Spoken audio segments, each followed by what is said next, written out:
Vamos aprender a projetar um estacionamento edificado. Existem alguns parâmetros que podem te ajudar a pensar melhor na concepção desse projeto.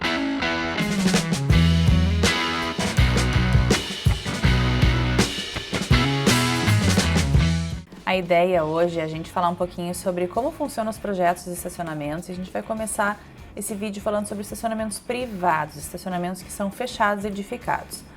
Então, dentro dos projetos dos estacionamentos, a gente vai citar algumas categorias, né? Vamos começar falando então sobre o estacionamento subterrâneo. Por que ele é mais interessante quando a gente consegue enterrar, né, o estacionamento? Porque a gente consegue liberar o térreo, né? E aí consegue daqui a pouco fazer uma loja, né? Ter um comércio, ter uma fachada mais ativa, ao invés de guardar carro, né, dentro do térreo.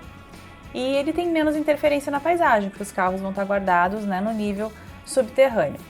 Em algumas cidades, é o caso de Porto Alegre, né, os estacionamentos que ficam para baixo, né, do nível do RN ali, da referência de nível do terreno, eles são considerados isentos do cômputo da área de aproveitamento. Então ainda existe um grande incentivo na maioria das cidades para se fazer estacionamentos subterrâneos, principalmente quando o terreno tem algum tipo de desnível, alguma coisa assim. É uma tendência que está assumindo, a gente já falou sobre isso em outros vídeos aqui no canal.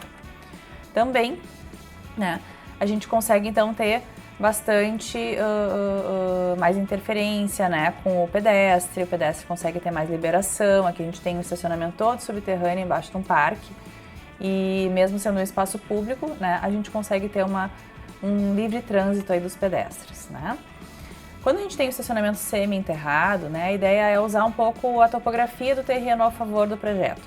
Então a gente tem que considerar algumas questões aí em relação ao lençol freático, a como esse estacionamento vai estar sendo ventilado, né, de forma natural. Então é uma ideia, né, uma estratégia interessante, principalmente quando a gente tem algum condicionante topográfico no terreno.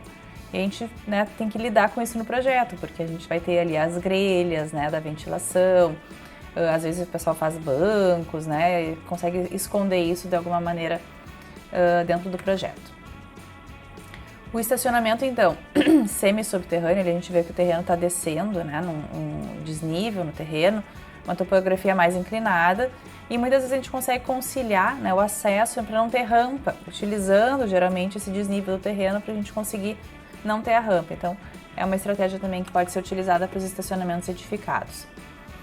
Lidar com o estacionamento no térreo é uma possibilidade dentro do projeto, mas ele acaba impedindo a fachada ativa do térreo, né? Então a gente não consegue conversar muito, não consegue ocupar um espaço importante do projeto para guardar o veículo privado. Então o passeio acaba ficando menos interessante também, né? Não interage tanto com o pedestre. Então é uma estratégia que às vezes poderia ser melhor trabalhada em projeto, principalmente porque a gente está negando, né, uma interface importante. Ainda, né, o estacionamento de superfície, que é deixar o espaço aberto e guardar o carro ali em cima, né? Isso acaba subutilizando o terreno, tem um impacto visual muito grande, porque a gente vai enxergar o veículo ali na superfície e acaba acarretando, né, por questões de sombreamento também para esse veículo que vai estar parado ali. Ainda, né, a gente pode trabalhar com a base, né, do projeto, numa tipologia base torre aí, o estacionamento elevado, o estacionamento acima do nível do térreo. Mas aí a gente também tem que pensar que a gente vai estar utilizando pavimentos que são nobres dentro da metragem quadrada construída para guardar carro. E também, né, a gente vai ter que trabalhar a fachada desse projeto, porque é diferente de trabalhar a fachada num lugar que está guardando carro da fachada que está guardando um outro tipo de uso do programa de necessidades do teu projeto. Então, é uma questão para a gente lidar dentro do projeto. Então, aqui a gente vê ali uma base, né, que tem um tratamento bem diferente da torre ali em cima do térreo, que tem uma fachada um pouco mais ativa, né? Aqui também, né, a gente vê como fica, né, aquela solução ali que acaba meio que desconectando, parece, né, a base da torre do projeto. Também, né, existe a tipologia que não tem outro programa de necessidades, é exclusivamente para guardar carro, o edifício garagem. O edifício garagem tem um grande impacto no tráfego urbano, porque é um lugar onde estão entrando e saindo carros o tempo inteiro. Mesmo que a gente esteja projetando um edifício garagem, daqui a pouco poderia se utilizar o térreo com uma fachada mais ativa, né, para ter essa interface e não causar tanta interferência dentro da cidade. Então aqui tem um exemplo disso, né, tem o acesso ali do edifício garagem, a gente vê que para cima é um local de guarda de veículos, mas a gente tem ali ainda que seja edifício garagem, tem lojas ali, tem um comércio no térreo, consegue interagir um pouco melhor com a cidade, né? Ainda, né, tentar pensar que essas edificações têm um impacto muito grande, né? Elas podem ser um pouco mais ocultas, né? Para não ficar aquela coisa assim tão cara de, que é uma garagem, não trabalharam nada, não é um edifício tão interessante para a cidade. Então, de repente, pensar numa tipologia que possa ser um pouco diferente. Quando a gente entra dentro do prédio, então projetamos, temos a nossa tipologia, como é que a gente projeta por dentro, né? O que a gente tem que pensar?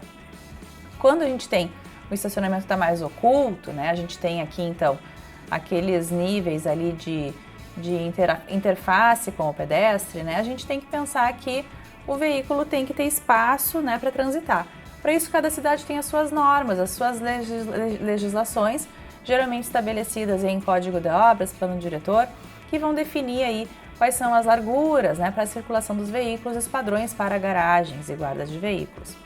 Podemos ter um modelo, né, de estacionamento cada vez mais comum aí, o empilhado, ele geralmente é automatizado, justamente porque ele permite então que um carro fique sobreposto ao outro. Geralmente isso aqui demora bastante, às vezes para guardar e para tirar o carro, né, quando é o acesso e a saída dos veículos, tá? Então tem vários modelos disso aí, como se fossem elevadores, né, que estão ajudando a fazer essa guarda dos veículos aí.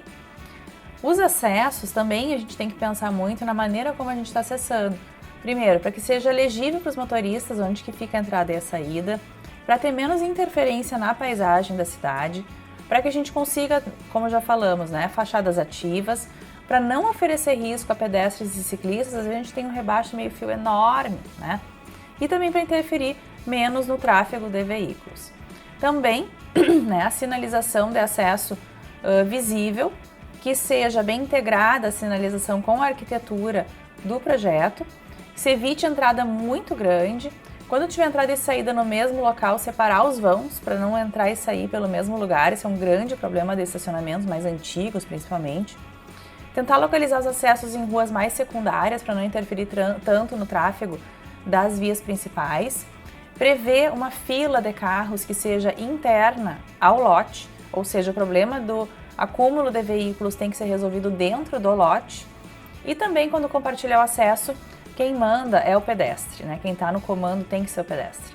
Esses acessos dos pedestres, porque o pedestre vai deixar o carro, ele tem que sair de lá, né? E às vezes o pedestre tem que sair pelo mesmo lugar onde o carro está entrando, tem que ficar esperando o carro sair e passar. Isso não está correto. Então, os pedestres têm que estar seguros dos outros veículos, tem que ter uma rota para acessar um lobby, para os elevadores, tem que ser bem intuitivo, tem que ter um desenho universal para ter acessibilidade, né, para todo mundo que esteja acessando. Também, né, então, essas questões de acesso, para a gente não confundir, não misturar os fluxos de diferentes modais de pedestres.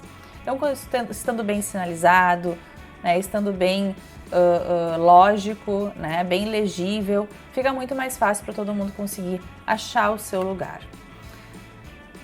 Com cores, né, projetos que utilizam aí a sinalética e bem iluminados também, acabam ficando muito mais seguros porque os espaços do carro, os espaços do pedestre ficam muito melhor definidos aí.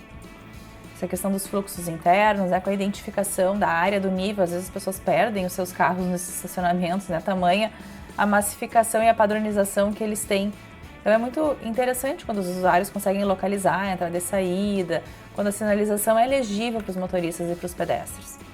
Ainda, né, a ideia de se utilizar cores diferentes por pavimentos, padrões de pintura, sinalização bem grande, porque os motoristas estão passando rápido às vezes e a letra precisa ser grande para eles conseguirem enxergar.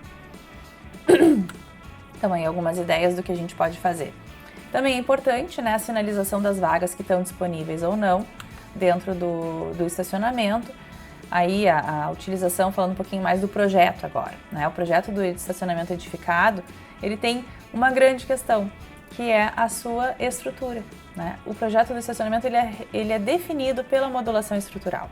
A vaga, geralmente 2,40, 2,5 por 5, uma circulação que pode variar entre 5 e 6 metros de vão, um pé direito ali pegando o mínimo de 2,20, uma rampa que pode chegar no máximo a 20% e considerar que a gente tem vaga para PNE, vaga para gestante, vaga para idosos e também agora as recargas de veículos elétricos. Então, tudo isso como se fossem condicionantes do projeto. Como é que a gente começa a lançar então? Como é que a gente pensa no projeto do estacionamento? A primeira questão é a gente pensar que a gente já tem uma periferia, vocês vão ter um corpo do projeto aí, e a ideia é que a gente consiga sempre lançar vagas na periferia do projeto, nunca deixar a área de circulação virada para a parede, porque a gente está subutilizando o projeto. Também pensar onde a gente está entrando e onde a gente está saindo. Então, a localização da rampa, né, dentro de uma possibilidade de a gente ter a inclinação do projeto, né, a inclinação, os percentuais de inclinação é muito importante. E a partir daí a gente vai formando ilhas de vagas. Sempre que a gente tem uma área de circulação, é importante que a gente tenha vagas dos dois lados, para a gente não subutilizar uma área de circulação dentro do estacionamento. Então, falando bem rapidinho aí, algumas regras gerais dentro dos condicionantes do como é que a gente pode pensar a vaga de estacionamento. Outra questão, né, pensar que a gente tem uma modulação do projeto e a gente tem vagas que cabem ou não cabem. E às vezes a gente tem que fazer encaixar uma coisa na outra, né? Então, pensando na área de circulação mínima, tudo isso é uma grande ginástica para a gente, entre aspas, fazer caber tudo dentro do estacionamento. Também é importante a gente pensar que o carro ele faz um giro, né? O raio de giro do carro tem que ser respeitado dentro do estacionamento. O veículo não precisa ficar não tem que ficar manobrando dentro do estacionamento porque ele não consegue fazer a volta que vai bater num pilar ou num carro estacionado. Então, as áreas de manobra e pensar nos fluxos internos é muito importante para a gente ter um estacionamento bem dimensionado. Também a disposição das vagas.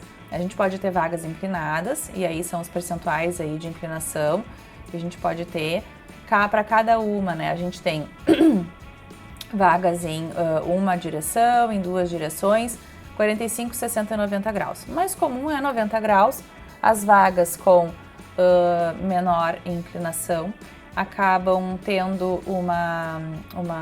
a gente consegue reduzir um pouco essa área de manobra aqui, porque o carro já está pronto para dar a ré, né? Mas às vezes não acaba não sendo interessante porque ele acaba subutilizando, né, algumas formas ali que ficam aqueles serrilhados da vaga. Também, no edifício garagem, é importante a gente pensar que muitas vezes a rampa no edifício garagem, né, a estratégia entre a rampa e o pavimento, né? Quando a gente tem o edifício garagem, talvez a gente possa pensar na rampa externa, a rampa por fora, mas geralmente a rampa está dentro e pensar nisso, né, pode fazer parte da arquitetura do projeto. Uma outra coisa que a gente pode pensar é o próprio pavimento estar em rampa, né? Então não ser em nível, não ser nivelado e a gente poder trabalhar com um layout bem eficiente, com uma inclinação que possa aí, permitir, né, que a gente tenha uma acessibilidade, mesmo que para o PNE não seja disponível, a gente vai ter que fazer um pavimento específico aí para isso, mas que a gente consiga então trabalhar com os níveis um pouco melhor. Então é uma possibilidade. Outra coisa é trabalhar em níveis alternados, então não subir todo um pé direito, subir um meio nível. Então sempre subir um meio nível é uma coisa interessante para o estacionamento, a gente pode estar no meio nível aqui, sobe só um pouquinho de rampa, depois sobe mais um pouquinho de rampa. A gente pode, ele é bem eficiente nesse caso, né? As rampas acabam ficando mais curtas, a gente ocupa menos espaço no projeto com rampa. Também podemos ter então uma rampa externa, uma rampa circular, tem muitos estacionamentos que usam essa estratégia, porque a gente consegue fazer entrada e saída pelo mesmo setor. Então quando a gente tem estacionamento muito grande, ele acaba não congestionando muito o fluxo interno, pode ser uma boa estratégia. Então, alguns projetos interessantes aí, né, de estacionamentos que tem uma cara interessante, né, que tem um acesso bem demarcado, tem fachada ativa, mas não tem aquela cara, né, do estacionamento que às vezes acaba deixando a gente um pouco assim, esse negócio aqui que edifício bem feio para a cidade, né? Então pode ter uma boa estratégia, a gente pode conseguir trabalhar um pouco melhor. Então, algumas referências aí de projetos de estacionamentos que são bem interessantes, né, e que a gente pode usar para se inspirar. Então, fica aí a sugestão da gente pensar um pouco mais em bons projetos de estacionamento. Se tu gostou do vídeo, te inscreve no canal, ativa o sininho, deixa um like e compartilha com teus colegas.